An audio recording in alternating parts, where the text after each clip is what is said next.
Magandang araw mga kaibigan. Bigyan natin ng reaction, opinion itong post, ang balita ngayon. Senator Lito Lapid, hindi nakiiisa sa minority bloc. No, ibig sabihin, nabawasan sila ng isa, ang Brave 13 na dagdagan ng isa. So 14 na sila.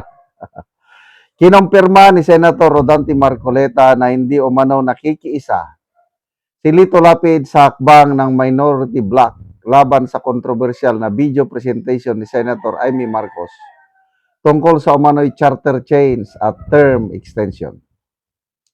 Sa gitna ng tensyon sa Senado, naging kapansin-pansin ang hindi pagse-second demotion ni Lapid sa motion ni Senator Mig Zubiri na alisin sa Senate records ang presentasyon ni Senator Amy Marcos.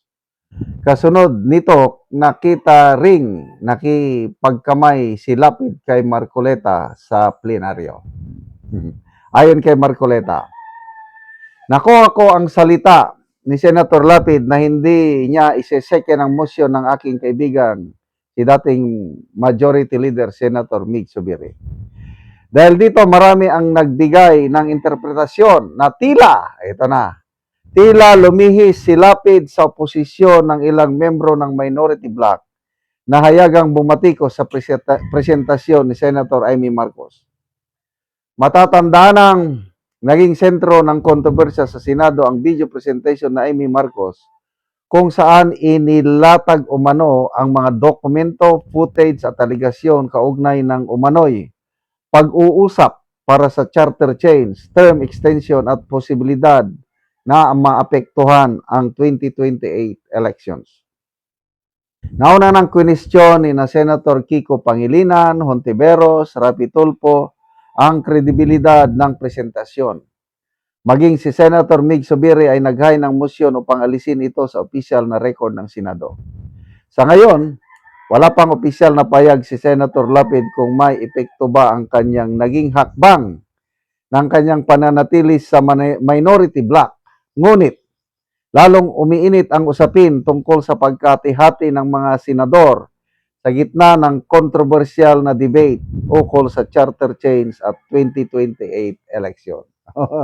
So, kahapon ito, nababasa ko mga comments na, naminusan na sila. Si Lapid, ayaw na sa kanila. Ito pala, akala ko lilipat na.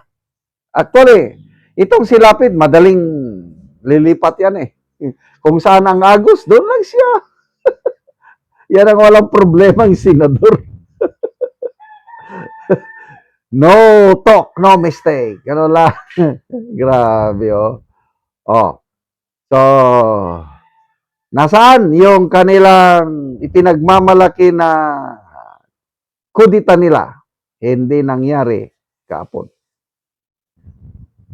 So, pasalamat tayo sa Diyos at intact pa rin ang Brave 13. Akala ko nga, madagdagan na ng isa dahil yun ang nababasa kong comments kagabi. Yun pala dahil lang sa video presentation. Anyway, yung video presentation na yun is pag-usapan natin mamaya kung pumayag ba si Senator Amy na tanggalin. Kasi napakaganda yung video presentation. Ang mamamayang Pilipino na makapanood nun, masasyak. Kasi, klaro naman itong administrasyong ito. As early as 2023, sinimulan na nila yan. At yung PERMA initiative nila, mabuti na lang at hindi nagpadikta yung si dating Senate President Mig Zubiri. Kaya ngayon, kahit si Mig Zubiri nagagalit, nagagalit siya sa presentation ni Senator Amy dahil sabi niya, ayoko ng charter change. O talaga naman, ayaw niya.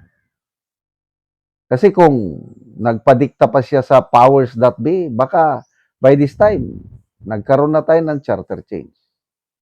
So, ako kahit todo deny si Soto, sabi niya, nag-usap lang kami. Ba't wala akong commitment na mag-charter change? palusot. Plano yan. So, pasalamat tayo at nabulgar. I don't know kung itutuloy pa ba nila. Kailang, habang nandyan ang Brave 13 senators, di sila pwede. Kasi yan na yung last bastion of democracy natin. Kasi kontrolado nila ang mga kongresista. Wala na akong tiwala sa lower house. Sinasabi ni Lacson, mas credible na ang Kongreso kaysa Senado ngayon. I beg to disagree. Sa kanya dahil napatalsik sila sa leadership. Nawalan na sila ng kapangyarihan. Kaya sabi niya, wala nang credibility ang Senado. Tumindi. Bumalik ang credibility ng Senado ngayon na si Senator Cayetano na ang Senate President. Lalo na itong Blue Ribbon Committee hearing, sisimula na dahil nakumpleto na. Nabuo na. Marcoleta, ang Vice Chairman.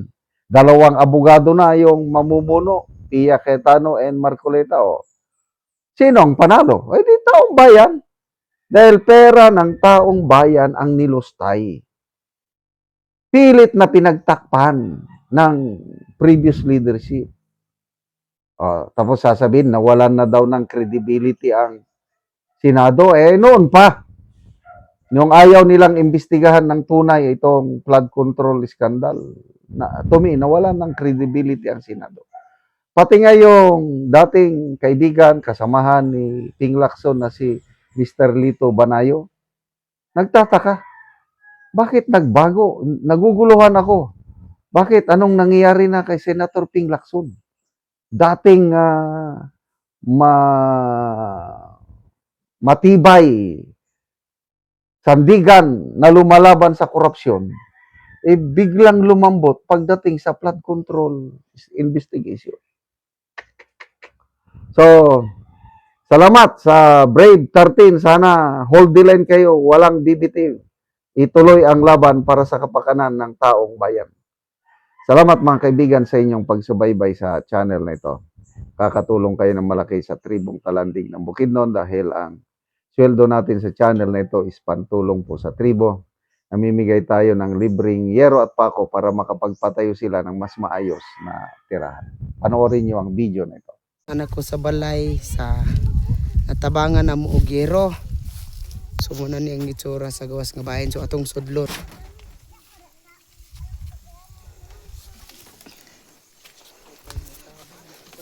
So karon mo na ni ang itsura sa ilang atop nga silupin lang. So muna na pod ni ang itsura sa trapal nga ilang atop. So diri na gid in town sila magtulog. Muna ni ang ilang kahimtang.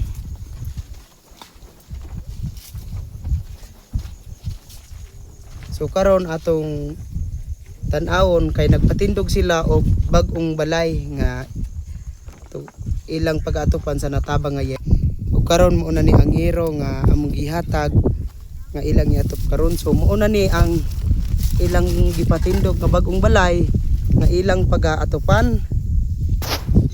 So naka patindog na gud sila sa ilang bag-ong balay.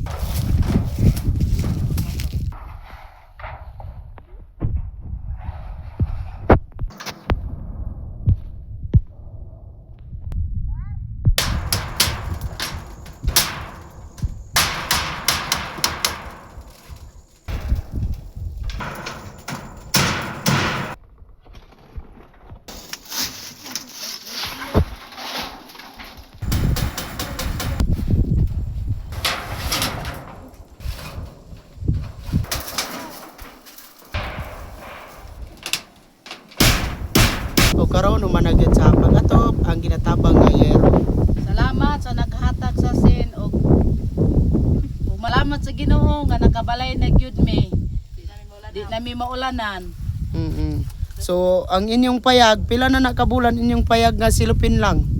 Trapal. Dugay-dugay na gyud ni nga murag lima na gyud nakabulan. I-assemble ra nga sin aw nga kuan silupin aron na lang iatop. So karon nakabalay na mo og bago. Kabalay na gyud mi. So salamat kayo.